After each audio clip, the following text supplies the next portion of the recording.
প্রিয় ভিউয়ার্স, মেডিশিল পরিবারের পক্ষ থেকে আপনাদেরকে শুভেচ্ছা এবং অভিনন্দন। আমার হাতে যে ঔষধটি দেখতে পাচ্ছেন এটি হচ্ছে খাবার স্যালাইন। এর পুরো নাম হচ্ছে ওরাল রিহাইড্রেশন সল্ট, যেটা ওআরএস নামে সংক্ষেপে বলা হয়। আজকে আমরা জানবো এই ওআরএস এর কাজ এবং এটি কেন খাওয়া হয় এবং এর কোনো পার্শ্ব প্রতিক্রিয়া রয়েছে কিনা এগুলি সম্পর্কে আমরা বিস্তারিত আলোচনা করব। এই প্যাকেটটিতে রয়েছে সোডিয়াম ক্লোরাইড 1.75 গ্রাম, সোডিয়াম 1.45 গ্রাম, পটাশিয়াম ক্লোরাইড 0.75 গ্রাম এবং গ্লুকোজ রয়েছে 10 গ্রাম। এখন আমরা জানবো এটি কেন খাওয়া হয়।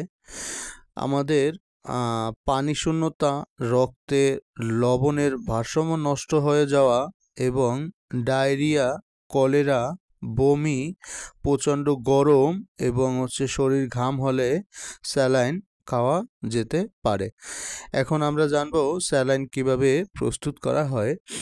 একটি পাত্রে পরিষ্কার টিউবওয়েলের পানি 500 মিলিগ্রাম নিয়ে তাতে একটা সম্পূর্ণ খাবার স্যালাইনের প্যাকেট ঢেলে দিতে হবে। তারপরে একটা পরিষ্কার চামচ দিয়ে সেটা নেড়ে খেতে হবে। এখন এটা খাওয়ার নিয়ম হচ্ছে প্রতিবার পায়খানা যতবার করবে বা বমি যতবার করবে ততবার খাবার স্যালাইন খেতে হয়। এখন খাবার স্যালাইন খেতে হবে। অনেক রোগী রয়েছেন যাদের উচ্চ রক্তচাপ বা হাই প্রেশার এবং ডায়াবেটিস থাকে, তারা বমি এবং কলেরা, ডায়রিয়া এবং প্রচণ্ড গরম বা প্রচণ্ড ঘাম হলে খাবার স্যালাইন খেতে পারবে কিনা এটা নিয়ে বিভিন্ন ভয় এবং ভীতির মধ্যে থাকেন। আসল ব্যাপার হচ্ছে তাদের উচ্চ রক্তচাপ এবং ডায়াবেটিস থাকার পরেও যদি তাদের এই কষ্টগুলি হয় তাহলে তারা অবশ্যই খাবার স্যালাইন খেতে পারবে। তাতে ডায়াবেটিস এবং প্রেশার খুব বেশি সামান্য পরিমাণে বাড়বে না। তাদের ডায়াবেটিস এবং প্রেশার অল্প পরিমাণে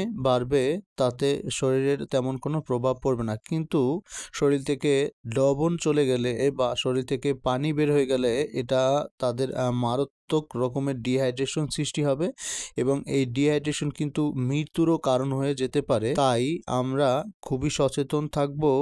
ডায়রিয়া, কলেরা বা বমি এবং প্রচণ্ড গরম অনুভূত হলে এবং শরীর থেকে ঘাম বেরোলে এবং লবণের তারতম্যতা হেরফের হয়ে গেলে আমরা এই খাবার স্যালাইন সেবন করব। এবং খাবার স্যালাইন গোলানোর পরে সর্বোচ্চ 10 ঘন্টা পর্যন্ত ভালো থাকে। এরপরে আর এই খাবার স্যালাইন তেমন একটা উপকারিতা পাওয়া যায় না।